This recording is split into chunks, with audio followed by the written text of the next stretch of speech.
International politics में आप कभी भी साइडलाइन नहीं होते अगर आप दूसरे देश की टॉप प्रायोरिटीज को फुलफिल कर रहे हो। वेस्टर्न मीडिया में ये टैगलाइन काफी फेमस हुई after this recent G20 meetings. G20 meeting में इंडिया के रिप्रेजेंटेटिव मिस्टर अमिताभ कांत ने प्रपोजल रखा कि हम कुछ स्मॉल स्केल न्यूक्लियर रिएक्टर्स के लिए जो स्मॉल मॉड्यूल्स हमें चाहिए वो हम यूएस से पूरा करेंगे। तो वेस्टर्न मीडिया ने कहा कि ये तो एक तरीके से रशिया को साइडलाइन करने वाली बात हुई। It is like you can say convergence of India and US strategically on the issue of Russia Ukraine this war. क्या ये बात पूरी तरह सही है? अब जरा जानते हैं कि इंडिया की टॉप प्रायोरिटी में कहां पर है न्यूक्लियर रिएक्टर और कैसे कनेक्टेड है रशिया और यूएस से। इससे यहां से प्रीलिम्स और मेंस दोनों के क्वेश्चन बनते हैं, हम दोनों को समझेंगे। सबसे पहले टारगेट देखिए, 2070 तक हमें नेट जीरो होना है, नेट कार्बन जीरो। और नेट कार्बन जीरो होने के लिए न्यूक्लियर एनर्जी एक मेजर रोल प्ले करेगी कि नहीं करेगी? करेगी। तो उसके लिए हमें टेक्नोलॉजी भी चाहिए और फ्यूल भी चाहिए। आप कहेंगे अरे है तो sir technology, Tarapur, Narora, we have so many nuclear power plant. No, the point is जो बेस्ट टेक्नोलॉजी आ रही है हमें उसके हिसाब से चलना होगा। Already we have agreements with these private associations यानी कि commercial nuclear power sector. Rosatom हम सब जानते हैं, रशिया, ऐसी ईडीएफ, वेस्टिंगहाउस एंड हिताची। अब यहां पर कुछ टर्म्स यूज होने वाली हैं, उसको समझने के लिए सबसे पहले बेसिक्स पे चलते हैं। If basics are clear then we will be able to understand more smoothly. Yes, so सबसे पहले तो what is this enriched uranium? देखिए, नेचुरल यूरेनियम डिफरेंट देशों में पाया जाता है, लेकिन जो यूरेनियम 235 है यानी कि डिफरेंट आइसोटोप्स होते हैं, उसमें से यूरेनियम 235 मात्र 0.7% के आसपास होता है। मुझे लग रहा है कि आपको दिख तो रहा होगा यहां पर, राइट? यानी कि मेजॉरिटी 99% से ज्यादा क्या होता है, वो यूरेनियम 238 होता है। तो ऐसे में एनरिचमेंट का मतलब यह होता है कि हम यूरेनियम 235 की जो क्वांटिटी है उसको इंक्रीज कर रहे हैं, उसके कंसेंट्रेशन को इंक्रीज कर रहे हैं।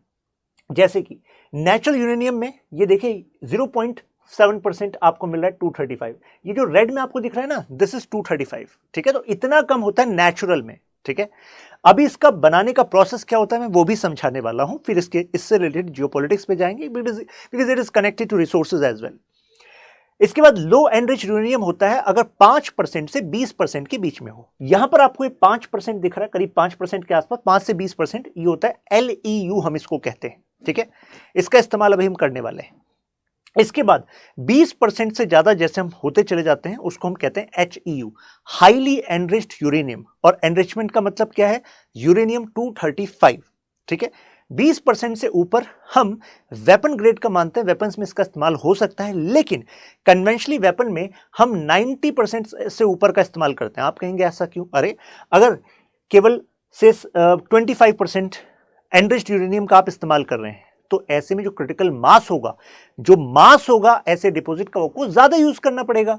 तो इसी वजह से ये होता है 90% एंड अबव, जिसको हम कहते हैं वेपन ग्रेड यूरेनियम। वैसे इसका भी इस्तेमाल होता है। तो LEU ध्यान रखिएगा 20% से कम, 5 से 20%, और HEU 20% से ज्यादा। Now how much enrichment is necessary for use of reactor? Nuclear reactors में कितना होता है? जनरली हम बिलो 20% रखते हैं, राइट? और वैसे जितने भी आपके LEU बेस्ड न्यूक्लियर रिएक्टर्स हैं वो 3 से 5%, मतलब 3 to 5%, 3 से 5% के एनरिचमेंट पे चलते हैं, ठीक है? ये आपको बता दिया। अब मैंने जो कहा ना क्रिटिकल मास, अब इससे कंपेयर कर लीजिए। अगर केवल 5% एनरिचमेंट है यानी कि लो एनरिच यूरेनियम, तो आपको कितना, मतलब अगर उसके इक्विवेलेंट हम देखें तो करीब 3600 kg, मतलब जितने का एक अफ्रीकन एलिफेंट होता है उतना ज्यादा वजन, उतना ज्यादा एरिया आपको लगभग गैदर करना पड़ेगा अगर आप न्यूक्लियर वेपन का इस्तेमाल करना चाह रहे हैं। लेकिन यहीं पर अगर आपने 93% इसको एनरिच कर लिया तो ये मात्र 70 सेंटीमीटर की डायमीटर की बॉल में आपका काम हो जाएगा। समझ रहे हैं? तो वेपन, वही सीधी बात है भाई, कंसेंट्रेशन बढ़ाओगे तो आपको मास कम यूज करना पड़ेगा, राइट? ये तो हुई बैकग्राउंड की बात। अब पॉइंट है इंडिया यूएस का न्यूक्लियर कोऑपरेशन। 1945 के बाद, वर्ल्ड वॉर 2 के बाद, अब यूएस को लगा कि बहुत ज्यादा इंटरनेशनल लेवल पर उसका क्रिटिसिज्म हो रहा है for the use of nuclear weapons against Japan. तो अब अपनी इमेज को व्हाइट वॉश करना था, तो एक एटम्स ऑफ पीस प्रोग्राम भी शुरू किया गया और कहा गया कि जो देश यूएस के साथ आना चाहते हैं यूएस के एजेंडा में, तो ऐसे में जो वर्ल्ड ऑर्डर यूएस स्टैब्लिश कर रहा था, तो ऐसे में उनको सपोर्ट करेगा। एक्चुअली ये पॉलिसी धीरे धीरे इवॉल्व हुई थी, राइट। और इस एवोल्यूशन के दौरान ऑलरेडी इंडिया में क्या चल रहा था, देखिए इंडिया में हमारी आज़ादी से पहले भी भारत के कितने सारे जो प्रमुख आपके साइंटिस्ट थे वो इस फील्ड में काम कर रहे थे। मिस्टर मेघनाथ साहा, होमी जे भाभा, ये केवल कुछ नाम हैं। भारत में मेजरली इसमें इन्वेस्टमेंट हमारे प्राइवेट कंपनी से हो रहा था, जैसे कि टाटा ग्रुप। अब उसके बाद जैसे हम आज़ाद हुए तो फर्स्ट जो न्यूक्लियर रिएक्टर लाइव किया था, यानी कि सिविल न्यूक्लियर यानी कि बिजली बनाने के लिए, वो यूएसएसआर ने किया। यूएसएसआर ने इंडियन साइंटिस्ट को इनवाइट किया कि आप हमारे पास आइए और हम आपको इससे जुड़े ड्राइंग्स, इससे जुड़ी टेक्नोलॉजी की कुछ जानकारी मतलब साझा करेंगे। अब ये कोल्ड वॉर वाला एरा था, तो ऐसे में यूएसए को लगा अरे इंडिया मतलब यूएसएसआर की तरफ जा रहा है, हम भी आपको प्रोवाइड करेंगे टेक्नोलॉजी ड्राइंग्स, हम भी आपके कुछ साइंटिस्ट को बेसिक न्यूक्लियर फिजिक्स जो कि जरूरी है इसके लिए, मतलब nuclear physics is a huge field, अब उसमें से जरूरी है उसमें आपको ट्रेनिंग देंगे। ध्यान रखिएगा इसका मतलब बिल्कुल ये नहीं था कि दोनों में से कोई भी देश फुल फ्लेज अपनी टेक्नोलॉजी को हमारे साथ शेयर कर रहा था। मेजरली यहां पर एक स्कोप दिखा भारत को कि चलो कमर्शियल कॉन्ट्रैक्ट किए जा सकते हैं कि भाई हमें न्यूक्लियर रिएक्टर लगाना है तो चलो हम आपकी कंपनी को कॉन्ट्रैक्ट दे देंगे, आप लगा देना। तो ऐसी बातचीत चल रही थी। 1968 में जब यूएस प्रपोज कर रहा था कि जो हमारा एटम्स ऑफ पीस प्रोग्राम है, पीस मतलब शांति, अगर आप एनपीटी को साइन कर दें, नॉन प्रोलिफरेशन ट्रीटी, यानी कि भारत आप इस पर साइन कर दीजिए कि आप कोई न्यूक्लियर बॉम्ब नहीं बनाएंगे, तो इसके बदले आपको सिविल न्यूक्लियर टेक्नोलॉजी दी जाएगी, आप अपने यहाँ बिजली बनाना, देखो कितना फायदे का सौदा आपके लिए। भारत ने कहा आपने क्या समझा हुआ है, हमें बेवकूफ समझा हुआ है।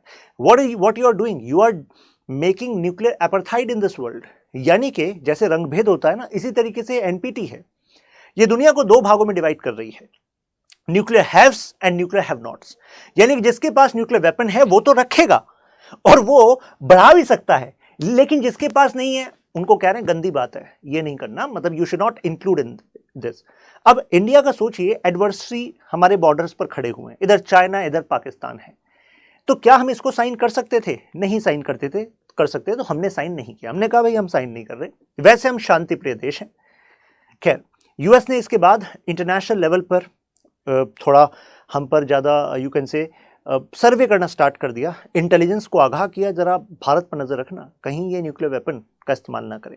खैर, इतनी ज़्यादा निगरानी में भी भारतीय साइंटिस्ट ने फाइनली इस टेस्ट को किया और इस टेस्ट के बाद फिर यूएस को लगा हमारी नज़र में कैसे नहीं आया, हमारी इंटेलिजेंस, हमारी सैटेलाइट। आपने शायद पोखरण के बारे में सुना होगा, मूवी बनी है इस पर। खैर, इसके बाद हमने कहा कि हमने ये जो किया है ये केवल अपनी टेक्नोलॉजिकल प्रोनेस को चेक करने के लिए किया है और हमारे बॉर्डर पर जो सिक्योरिटी डिलेमास हैं उसके लिए किया है। भाई हमारी सुरक्षा हमारे हाथ में, अगर हम पर कोई क्राइसिस आए तो यूएस क्या गारंटी देता है? क्या नहीं गारंटी नहीं देता, तो फिर वो कौन होता है हमारे बारे में डिसाइड करने वाला? खैर, यूएस ने कहा मेरे बलबूते जो हो सकता है वो मैं करूंगा आपके अगेंस्ट इन न्यूक्लियर फील्ड। हमने कहा क्या करोगे? उन्होंने कहा सैंक्शंस लगाएंगे आपके खिलाफ। सैंक्शंस लगाए गए, बिल क्लिंटन जी का राज था उस टाइम पर।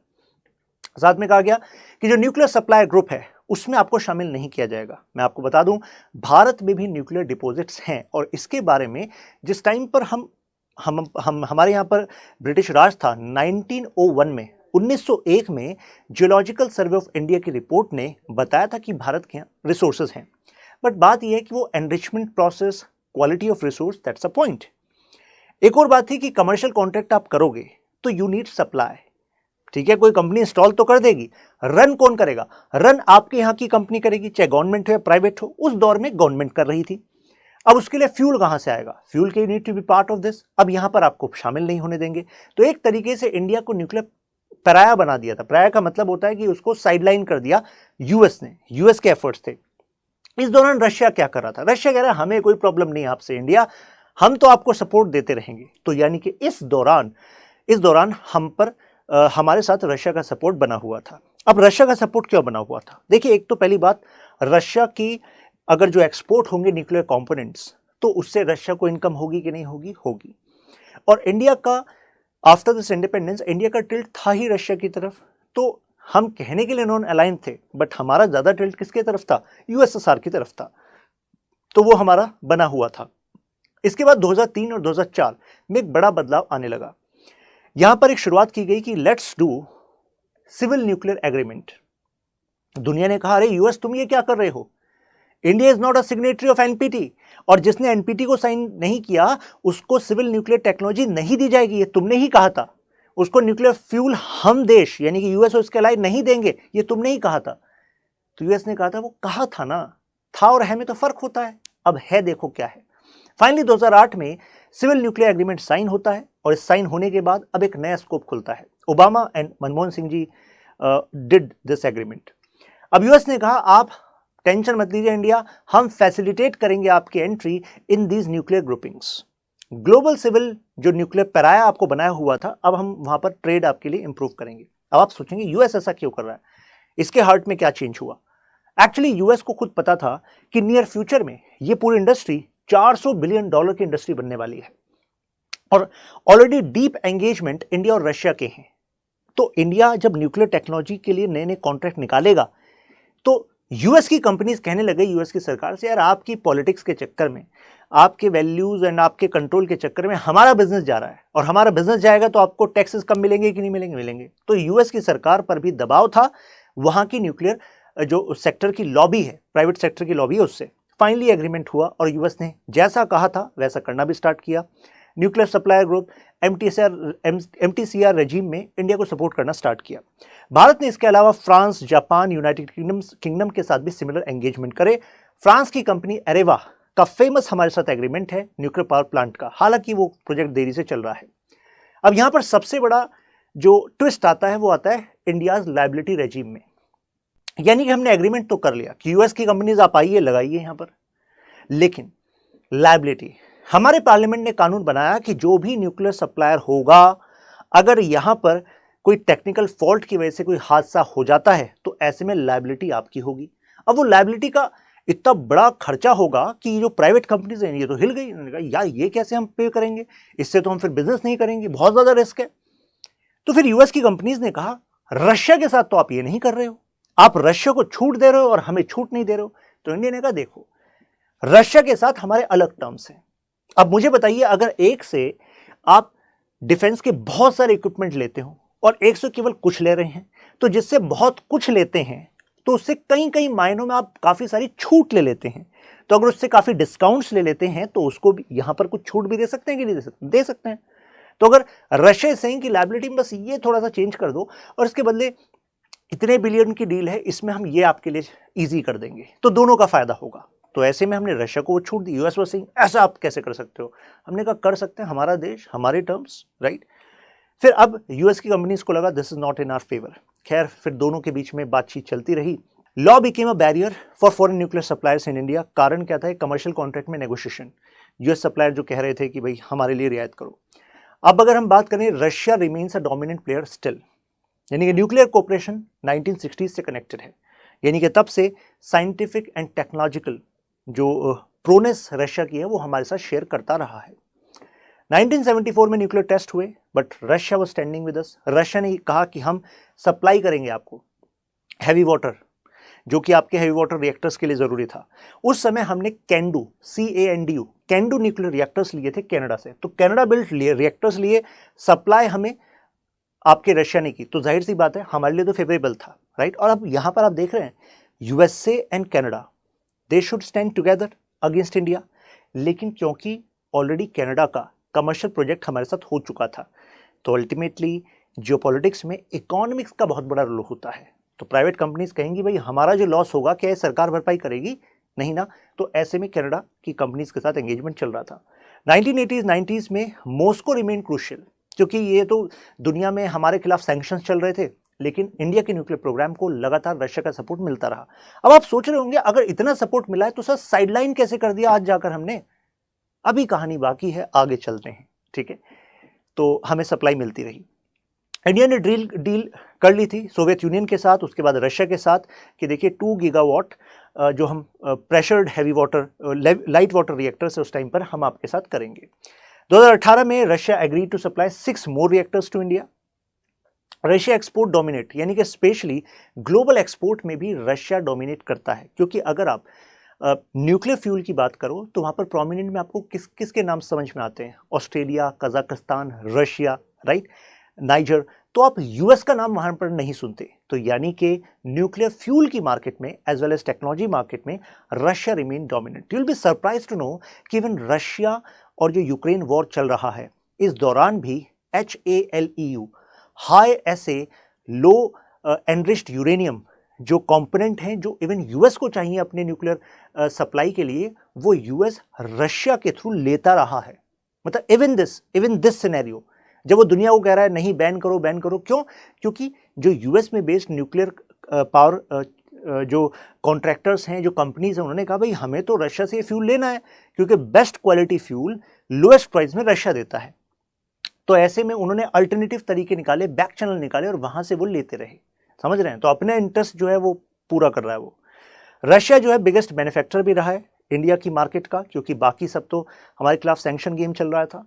अब रीजंस क्या है, रशिया क्यों इतना बड़ा मार्केट कैप्चर कर पाया? उसका एक बड़ा कारण है एग्रेसिव मार्केटिंग, एक्सपोर्ट थ्रू रोसेटॉम। रोसेटॉम ने एग्रेसिव मार्केटिंग करी कि टेक्नोलॉजी हो या फ्यूल हो, रशिया बेस्ट है। प्लस रशिया ने वर्टिकल अलाइनमेंट कर दिया, यानी कि ऐसा नहीं है कि आपको हॉरिजॉन्टली कितने सारे पिलर्स बना दिए, आप यहां से ये वाली न्यूक्लियर रिएक्टर की टेक्नोलॉजी लो, यहां से ये वाला फ्यूल लो, ऐसा नहीं है। वर्टिकल अलाइनमेंट है, रोसेटॉम है, रोसेटॉम की सब्सिडायरीज है, लेकिन रोसेटॉम को you reach out, you will have complete solution, right. तो ऐसे में डायरेक्ट जो है डील्स होने लगी इंडिया की भी इसके साथ। Russia was not the only country to figure out the liability impasse. France ने भी डील साइन करी हमारे साथ 2022 में, जो मैंने अरेवा वाला पार्ट आपको बताया था, एक एग्जांपल। कमर्शियल कॉन्ट्रैक्ट जो है अंडरस्कोर कर रहे हैं कि यूएसए हैज फॉलन बिहाइंड। तो एक तरीके से फ्रांस भी आ रहा है इंडिया में, रशिया भी आ रहा है, लेकिन यूएसए नजर नहीं आ रहा है। उस सिविल न्यूक्लियर एग्रीमेंट के बाद कोई बड़ा प्रोजेक्ट उसको नहीं मिल पाया। अब यूएसए नाराज था कि भाई आप हमारे साथ क्यों नहीं कर रहे। तो G20 को हमने एक मौका माना और हमने कहा कि ठीक है, आपके साथ भी हम आएंगे। India is now seeking to cooperate with US, build small modular reactors. अब ये स्मॉल मॉड्यूलर रिएक्टर्स की एक खास बात है कि एक तो स्मॉल है। अब कंपैरिजन देखिए आप, ये देखिए, ये स्मॉल मॉड्यूलर रिएक्टर और ये ट्रेडिशनल न्यूक्लियर एनर्जी प्लांट। जब से फुकुशिमा न्यूक्लियर डिजास्टर हुआ, मैं 2011 की बात कर रहा हूं जापान में, तब से इंडिया में भी कई एक्टिविस्ट कहने लगे कि नहीं, न्यूक्लियर रिएक्टर्स को नहीं बनाना चाहिए, देखो जापान भी पीछे जा रहा है। तो हमने तरीका निकाला कि चलो ऐसा करते हैं, SMRs पे तो जा सकते हैं, SMR लगाने आसान है, कंट्रोल करने आसान है, राइट। अब यूक्रेन वॉर चल रहा था, यूएसए बार बार कह रहा था स्ट्रेटेजिक अलाइनमेंट होनी चाहिए, इंडिया की स्ट्रेटेजिक अलाइनमेंट नहीं हमारे साथ, इंडिया तो रशिया की तरफ जा रहा है, मतलब बैक चैनल्स के थ्रू ये इंडिकेशन जो है वो दे रहा था अपनी डिमांड्स में। तो हमने कहा ठीक है, चलो SMR आपके साथ करते हैं इंस्टीड ऑफ रशिया। अब आप सोचेंगे रशिया इससे नाराज तो नहीं होगा। देखिए, इंडिया को स्ट्रेटेजिक ऑटोनॉमी का इस्तेमाल करना है जहां से जो बेस्ट मिल सके। तो SMRs में हमारे पास एडवांस टेक्नोलॉजी यूएस दे रहा है, राइट। तो power plant based on SMRs ये लेस फ्रीक्वेंटली आपको रिफ्यूलिंग करनी पड़ती है, 3 से 7 साल। एक्सपर्ट्स का कहना है कि कुछ ऐसे SMRs भी हैं जिसमें 30 साल तक रिफ्यूलिंग की जरूरत नहीं है, 30 साल तक, ये सोचिए आप, राइट। तो कन्वेंशनल प्लांट में 1 से 2 साल में करनी पड़ती है। $300 बिलियन के आसपास का 2040 तक का ये पूरा मार्केट बनने वाला है। 17 countries are working to build small factory fabricated modular reactor, क्योंकि ये लगाने आसान है, राइट। मॉड्यूलर नेचर जो है SMRs का मेक इट पॉसिबल, क्योंकि मॉड्यूल्स हैं तो सिस्टम कंपोनेंट्स जो है असेंबल हो सकते हैं फैक्ट्री में, ट्रांसपोर्ट हो सकते हैं आसानी में। जाहिर सी बात है, if you are making this project, तो जाहिर सी बात है असेंबल करना, उसको ट्रांसपोर्ट करना, दैट्स अ क्रिटिकल टास्क, लेकिन ये आसान है, राइट। हमारी इंडस्ट्री स्पेसिफिक जो डिमांड है ईस्ट में, वेस्ट में, साउथ में, तो उसको SMRs आगे डील करेंगे, राइट। मच चीपर है, सस्ते हैं, quicker to get running, standard plants है। यूके, यूएस, कनाडा, इनमें ऑलरेडी ये यूज हो रहे हैं और ये मेजर मार्केट बन चुकी हैं SMRs की। तो इंडिया एक तरीके से डाइवर्सिफाई करना चाहता है। इंडिया नहीं चाहता कि हम केवल रशिया पर भी डिपेंडेंट रहे। देखिए, डिपेंडेंसी इज वीकनेस। रशिया तो बोल देगा कि यार मैं तो अभी वॉर में एंगेज हूं, मैं अभी सप्लाई नहीं कर सकता, लेकिन इंडिया रिस्क थोड़ा ना कर सकता है, टाइम इज इंपॉर्टेंट ना। तो ऐसे में हम अपनी पावर नीड्स को डाइवर्सिफाई इस वजह से कर रहे हैं, जिससे कि हम रशिया के अलावा भी अपनी सप्लाई को जारी रखें, right. That's the factor, that's a prudent strategy. हमें सारे के सारे एग्स को एक बास्केट में नहीं रखना चाहिए।